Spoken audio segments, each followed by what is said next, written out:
just did an interview with IBF World Champion Jaron Ennis. Yep. I know that's going to make some people mad, or trigger some people, absolutely. according to my my YouTube comments. Yeah. But you asked him about being an email champ, and well, you asked him about being called an email champ. Yeah. Right. Now, do you feel like fans pick and choose who to put that label on? Of course. I mean, the same fans that called Jaron Boots Ennis an email champ are the same fans that ignored Triple G in his process. The same fans that ignored Costa Zeus' son, Tim Zeus' process. I can name a whole bunch of fighters that had to go down this road with this whole email champ. They wasn't criticizing none of them. And like I said to you on your platform not too long ago, and I'll say it again here, when two fighters compete for a vacant title and then they win it, are they considered email champs too?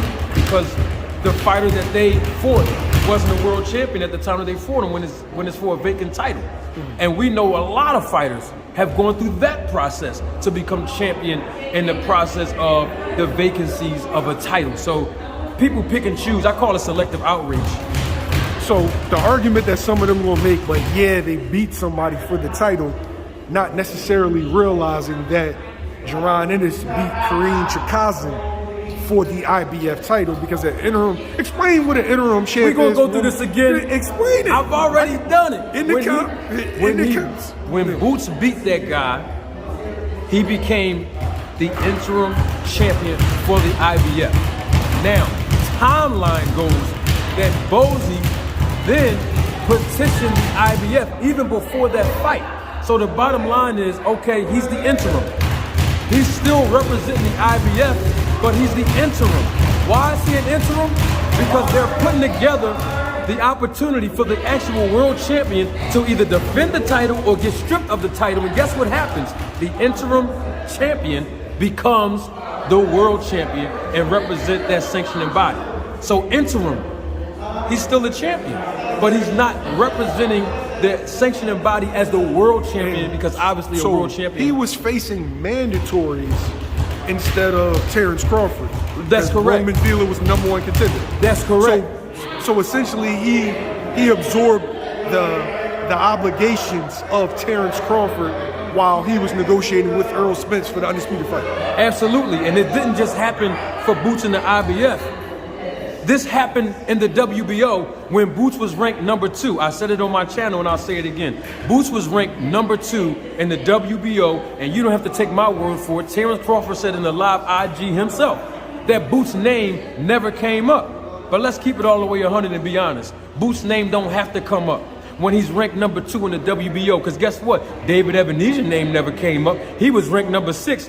And Crawford still fought him, and I haven't heard not one Crawford fan criticize him for skipping over rank #5, rank #4, rank #3, rank #2, and rank #1 to fight Ebenezer. So there's some misinformation that's going around, right? Crawford fans seem to think that Terence Crawford and BLK Prime approached Jaron Ennis for the Ebenezerian fight. No, absolutely not.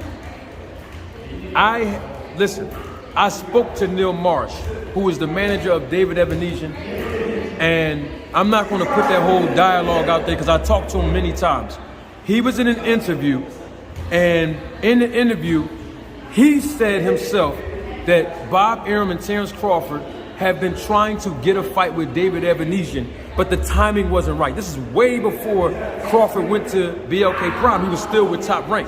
So my point is, he was already on the radar to fight Terence Crawford. So that's what made it an easier opportunity for them to put the call in and say, just come over to America and fight Crawford. The problem with that is that he was already scheduled to fight in November against a guy in a whole nother country.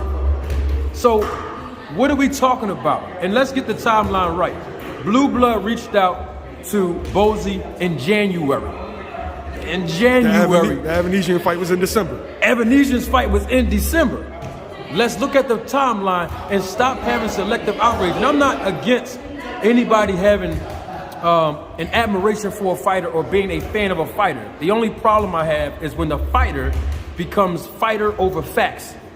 And you know they say, oh, it's facts over feelings. I learned on YouTube it's not about facts over feelings, it's fighters over facts. And the fact of the matter is that Terence Crawford did not want to fight Boots. It's very simple. It don't matter what the reason is for. He don't want to fight him, which is cool. So the IBF stripped him and Boots is the champion.